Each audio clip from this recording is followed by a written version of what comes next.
శ్రీ మహాగణాధిపతయే నమః. నీలాంజన సమాభాసం రవిపుత్రం యమాగ్రజం ఛాయామార్తాండ సంభూతం తం నమామి శనైశ్చరం. నీలాంజన సమాభాసం అంటే ఎత్తైనటువంటి పర్వతం, నల్లటి కాటుక రంగులో ఉన్నటువంటి పర్వతం వంటి ఆకారంతో ప్రకాశించేటువంటి వాడు అని అర్థం. నీలాంజన సమాభాసం రవిపుత్రం అంటే సూర్యుని యొక్క కుమారుడు అని అర్థం. యమాగ్రజం యమునికి అగ్రజుడు అంటే యముడికి సోదరుడు. తర్వాత ఛాయా మార్తాండ సంభూతం, ఛాయాదేవికి మార్తాండుడికి జన్మించినటువంటి వాడు. మార్తాండు అంటే అర్థం ఏంటంటే సూర్యునికి 12 రకాలైనటువంటి ఆదిత్యులుగా పేర్లు ఉన్నాయి. వాటిల్లో ఈ యొక్క శని అనేటువంటి అతను జన్మించింది మార్తాండ స్వరూపము. మార్తాండ స్వరూపం అంటే ఏంటంటే మనం వేసవి కాలంలో మిట్ట మధ్యాహ్నం 1 గంటకి మనం ఎండలోకి వెళ్ళి నుంచుంటే ఏ విధమైనటువంటి మనకి వేడి పుడుతుందో అటువంటి సూర్యుని యొక్క శక్తికి పుట్టినటువంటి వాడు మార్తాండు అనమాట. కాబట్టి ఛాయా మార్తాండ సంభూతం, అటువంటి ఛాయాదేవికి మార్తాండ స్వరూపమైన సూర్యభగవానునికి జన్మించినటువంటి వాడు, సంభవించినటువంటి వాడు అయినటువంటి తం నమామి శనైశ్చరం. అంటే ఛాయా మార్తాండ సంభూతం తం నమామి శనైశ్చరం అంటే అటువంటి దేవదేవుడైనటువంటి ఆ యొక్క శని భగవానునికి నేను నమస్కరిస్తున్నాను. ఎటువంటి భగవానుడికి నమస్కరిస్తున్నాను అని అంటే శనైశ్చరం, శనై ఇతిహి చరహ అంటే మందగతంగా నడిచేటువంటి వాడు అనేటువంటి అర్థం అన్నమాట. కాబట్టి అటువంటి శని భగవానుడికి నమస్కరించుకుంటూ ఈరోజు మనం ఈ యొక్క స్వామివారి గురించి అందరికి కూడా విపులంగా వివరించుకుందాం. వినుకొండ నియోజకవర్గ ప్రజలకు మరియు పల్నాడు జిల్లా ప్రాంత వాసులకు మరియు ఆంధ్రప్రదేశ్ రాష్ట్ర ప్రజలకు మరియు తెలంగాణ రాష్ట్ర ప్రజలకు మరియు మన తెలుగువారు అందరికీ, ప్రపంచం నలుమూలలో ఉన్నటువంటి తెలుగు ప్రజలందరికీ కూడా ఒక మంచి విశేషమైనటువంటి శుభకరమైనటువంటి శుభవార్తతో ఈరోజు మీ ముందుకు రావడం జరిగింది. ఇది వినుకొండ పట్టణ నగర శివారులో, పల్నాడు జిల్లా వినుకొండ పట్టణం నగర శివారులో నర్సరావుపేట రోడ్డు నందు శరవేగంగా నిర్మాణం జరిగి ప్రతిష్ఠ గావించబడి పూజలు అందుకుంటున్నటువంటి మహిమాన్విత శ్రీ జ్యేష్ఠలక్ష్మి సమేత శ్రీ శనైశ్చర స్వామివారి దేవస్థానం అండి.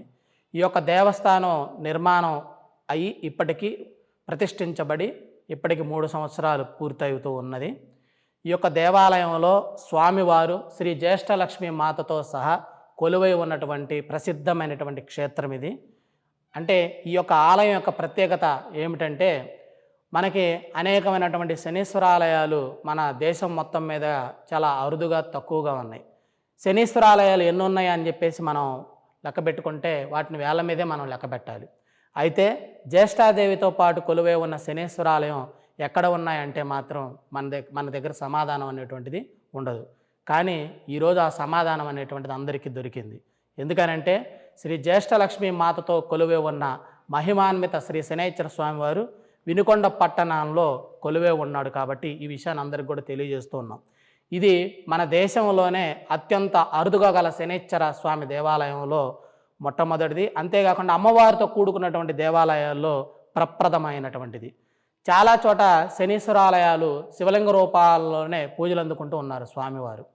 అయితే ఇప్పుడు మనకి తూర్పుగోదావరి జిల్లా మందపల్లిలో ఉన్నటువంటి శనీశ్వరాలయం ఏంటంటే అక్కడ ఉన్నటువంటి స్వామివారు మందేశ్వరుడుగా పిలువబడుతున్నాడు. శనిదేవుడు అక్కడ శివలింగాన్ని ప్రతిష్ఠించారు కావున అక్కడ శని పూజలు నిర్వహిస్తూ ఉన్నారు. ఇకపోతే మనకి ఇంకా చాలా చోట్ల ఉన్నటువంటి శనీశ్వరాలన్నింటిలో కూడా స్వామివారు లింగ రూపంలోనే పూజలు అందుకుంటూ ఉన్నారు. కానీ ఇక్కడ ఉన్నటువంటి ఈ వినుకొండ శనైశ్చర స్వామివారి యొక్క విశేషం ఏంటంటే స్వామివారు సాకార రూపంగా కొలువై ఉన్నారు.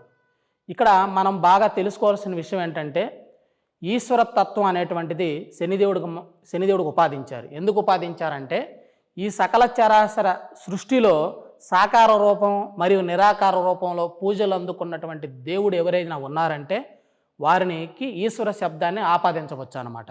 ఉదాహరణకి పరమశివుడిని మనం సాకార రూపంలో కొలుస్తూ ఉన్నాం.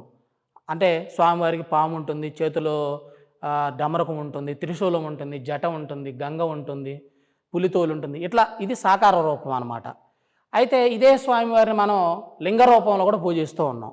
అంటే ఈ సృష్టిలో ప్రపంచ జనాభా మొత్తంలో కూడా భగవంతుని పూజించేటువంటి వాళ్ళు సాకార రూపంలో పూజిస్తున్నారు ఒక వర్గం, లేదు భగవంతుడికి ఆకారం లేదని నిరాకార రూపంలో కూడా పూజిస్తూ ఉన్నారు.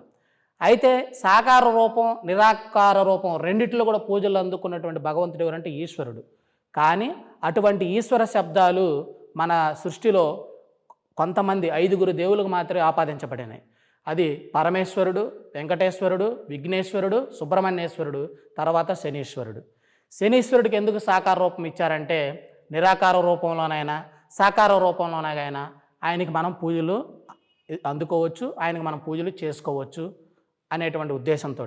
కాకపోతే మనకి ఎక్కడ చూసినా కానీ చాలా నిరాకార రూపంలోనే స్వామివారి పూజలు అందుకుంటున్నాడు. సాకార రూపంలో స్వామివారి మూర్తి భవించినటువంటి ఏకైక ఆలయం వినుకొండ శ్రీ శనైశ్చర స్వామివారి దేవస్థానం. ఈ 2025 సంవత్సరంలో మార్చి 29వ తారీఖున శనివారం అమావాస్య తిథితో కూడి ఉన్నది. శనివారం అమావాస్యతో కూడుకున్నటువంటి దాన్ని శని అమావాస్య అని అంటారు. ఈ యొక్క శని అమావాస్య 1000 శని త్రయోదశులతో సమానం.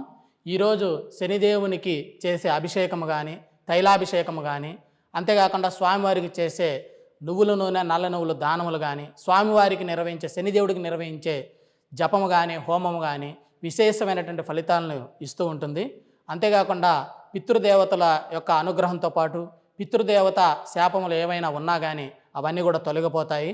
అంతేకాకుండా ఈ యొక్క శని అమావాస్య ఖచ్చితంగా మార్చి 29వ తారీఖు శనివారం ఉదయం 5:05 ఈ యొక్క శని భగవానుడు కుంభరాశి నుండి మీనరాశిలోకి ట్రాన్సిస్ట్ అవుతూ ఉన్నాడు.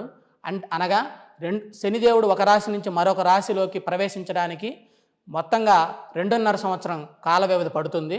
అయితే ఈ యొక్క శని అమావాస్యకు ప్రాధాన్యత ఏంటంటే ఇదే రోజున తెల్లవారుజామున 5:25 నుండి స్వామివారు కుంభరాశిలో నుంచి మీనరాశిలోకి వస్తూ ఉన్నారు స్వామివారు. దీనివల్ల ఏమవుతుందంటే ఈ మీనరాశిలో ఆల్రెడీ రాహువు అక్కడ ఉన్నాడు. అక్కడ రాహుతో పాటు శని కలయిక జరుగుతుంది. దీన్ని గ్రహాలలో జ్యోతిష్ శాస్త్రంలో పిశాచ యోగం అని అంటారు. దానివల్ల ఈ యొక్క మీనరాశి వాళ్ళకి, అంతేకాకుండా వ్యయస్థానంలో ఉన్నటువంటి ఈ యొక్క మేషరాశి వారికి, వీరందరూ కూడా సుమారుగా 55 రోజులు వీరు చాలా జాగ్రత్తగా అప్రమత్తంగా ఉండాలి. ముఖ్యంగా ఈ శని అమావాస్య రోజున ఈ యొక్క మీనరాశి వారు కానీ ఈ యొక్క మేషరాశి వారు కానీ, అంతేకాకుండా అష్టమ శని దోషాలు వచ్చినటువంటి సింహరాశి వాళ్ళు కానీ, అర్ధాష్టమ శని దోషాలు ఉన్నటువంటి ఈ యొక్క ధనుర్రాశి వాళ్ళు, ఈ రాశుల వారు అందరికీ కూడా ఈ 55 రోజులు చాలా అప్రమత్తంగా జాగ్రత్తగా ఉండాలి. కాబట్టి ఈ యొక్క శని అమావాస్య రోజు వీరు ఈ యొక్క వినుకొండ శనైశ్చర స్వామివారి దేవస్థానం వద్దకు విచ్చేసి స్వామివారికి తైలాభిషేకాలు నిర్వహించి, అంతేకాకుండా తైలము మొత్తం కూడా దానములుగా సమర్పించి శనిదేవుని యొక్క జపము హోమము నిర్వహించినట్లయితే అనేకమైనటువంటి బాధలు ఉపశమనాల నుంచి విముక్తి కలిగటానికి చాలా అవకాశాలు అయితే కనబడుతున్నాయి. కాబట్టి అందరూ కూడా ఈ యొక్క శని అమావాస్య రోజు స్వామివారిని దర్శించి ఈ యొక్క స్వామివారికి అభిషేకం చేసి మీ యొక్క బాధలని, రోగాలని, దరిద్ర బాధలను నివారణ చేసుకోవాల్సిందిగా కోరుతున్నాం. ఈ యొక్క ఆలయంలో ఉన్నటువంటి ముఖ్యమైనటువంటి ప్రాముఖ్యత ఏంటంటే భక్తులే స్వయంగా అంతరాలయంలోకి విచ్చేసి స్వామివారికి స్వయంగా అభిషేకం చేసుకునేటువంటి భాగ్యాన్ని వినుకొండ శనైశ్చర స్వామి దేవస్థానం కల్పిస్తుంది. కాబట్టి స్వామివారిని ఆ రోజు తాకిన, స్వామివారికి ఆ రోజు తైలాభిషేకం నిర్వహించిన ఎంతో విశేషమైనటువంటి ఫలితాలు అనేటువంటివి ఉంటాయి. కాబట్టి ప్రతి ఒక్కరు కూడా ఈ యొక్క దేవాలయానికి విచ్చేసి స్వామివారికి తైలాభిషేకాలు నిర్వహించుకోవాల్సిందిగా కోరుతున్నాం. అంతేకాకుండా ఈ యొక్క శని భగవానుడి వల్ల ఎంతో ముఖ్యమైనటువంటి రాశులు, అంటే ఇప్పటి వరకు ఏలినాటి శనిని బాధల్లో పొందినటువంటి వారు మకర రాశి వాళ్ళకి మంచి తరుణం మొదలైంది. దాంతోపాటుగా కర్కాటక రాశి వాళ్ళకి అష్టమ శని దోషాలు వారికి కూడా మార్చి 29వ తారీఖు నాటితో పాటు తొలగిపోతున్నాయి. వృశ్చిక రాశి వాళ్ళకి అర్ధాష్టమ శని దోషాలు కూడా వారికి కూడా మార్చి 29వ తారీఖు నాడు తొలగిపోతుంది. అంటే వృశ్చిక రాశి వారు, కర్కాటక రాశి వారు, దాంతోపాటుగా ఈ యొక్క మకర రాశి వారు, వీరు ముగ్గురు కూడా ఉపశమనాన్ని పొందుతూ ఉన్నారన్నమాట. ఈ ముగ్గురు కూడా మీనరాశిలో శని ప్రవేశించడం వల్ల విపరీతమైన రాజయోగాల్ని వీళ్ళు పొంది, అంతేకాకుండా వీరు ధనం అనేటువంటి కుంభస్థలాన్ని కూడా కొట్టబోతున్నారు. అటువంటి వారు ఈ యొక్క 29వ తారీఖున వచ్చేటువంటి శని త్రయోదశి, శని ట్రాన్సిస్ట్ అయ్యేటువంటి రోజును ఉత్సవంగా జరుపుకుంటూ ఉంటారు చాలా చోట్ల.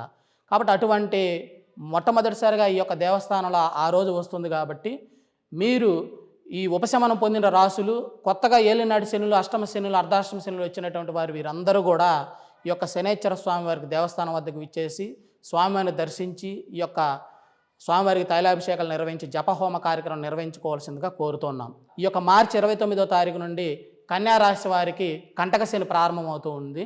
కంటక శని అంటే ఏమీ లేదు, ఈ యొక్క శని ఉన్నటువంటి స్థానం నుంచి 7వ స్థానంలోపు ఉన్నటువంటి రాశి కన్యా రాశి కాబట్టి కంటక శని ఏర్పడింది. కంటకం అంటే ఏమి లేదు, ముళ్ళు అని అర్థం అనమాట. అంటే ఇప్పుడు మనం నడిచి వెళ్తూ ఉన్నప్పుడు ఏదైనా ముళ్ళు మన కాల్లో గుచ్చుకుంది అనుకోండి, ఏమవుతుంది, మన శరీరం మొత్తం బాగున్నా కానీ కాల్లో ముళ్ళు గుచ్చుకోవటం వల్ల ఆ యొక్క బాధ వర్ణనాతీతంగా ఉంటుంది. అంటే దీని అర్థం ఏంటంటే మనం ఏ పని మొదలుపెట్టినా, ఏ కొత్త ప్రాజెక్టులు మొదలుపెట్టినా, లేదా ఏ ఉద్యోగ అవకాశాలు ప్రయత్నించినా, లేదా ఏ పోటీ పరీక్షలకు వెళ్ళినా కానీ, ఎక్కడికైనా కానీ ఆ కాల్లో ముళ్ళులాగా మనకి ఏదో ఒకటి అడ్డంకి వచ్చి బాధిస్తూ ఉంటుంది. ఆ బాధ కూడా నివారణ అవటానికి ఈ కన్యా రాశి వారు కూడా స్వామివారికి కంటక శని దోష నివారణకై ఈ యొక్క అభిషేకాలు నిర్వహించుకోవాల్సిందిగా కోరుతున్నాం. శనివారం శని అమావాస్య అత్యంత విశేషమైనటువంటి రోజు.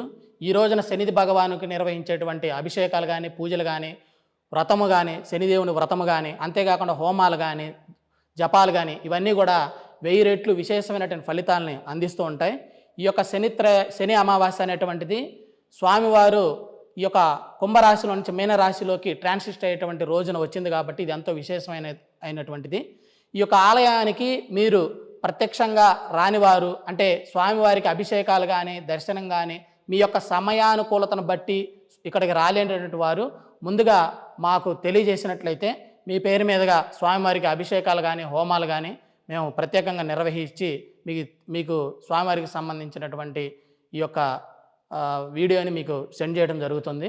కాబట్టి సమయానుకూలత లేకుండా ఇక్కడికి రావడానికి సమయం దొరకనటువంటి వాళ్ళు ఎవరైనా ఉంటే అటువంటి భక్తులు మాకు ఫోన్ నెంబర్ ద్వారా మీరు కాంటాక్ట్ అయితే మీ యొక్క గోత్రనామాలు కానీ, మీకు సంబంధించిన వివరాలు కానీ ముందుగా మాకు తెలియపరిచినట్లయితే మేము స్వయంగా ఆ యొక్క శనివారం శని అమావాస్య రోజున మీ పేరు మీదుగా, మీ కుటుంబం పేరు మీదుగా గోత్రనామ పూజలు, లేదా స్వామివారికి ప్రత్యేకమైనటువంటి తైలాభిషేకాలు, షోడశోపచార పూజలు, లేదా మీ శక్తిని బట్టి స్వామివారికి జపము, హోమం నిర్వహించి మీకు దానికి సంబంధించిన ఫోటోలు, వీడియోల ద్వారా మీకు పంపించడం జరుగుతుంది. మీ పేరు మీదకి నిర్వహించడం జరుగుతుంది. ఓం శం శనైశ్చరాయ నమః.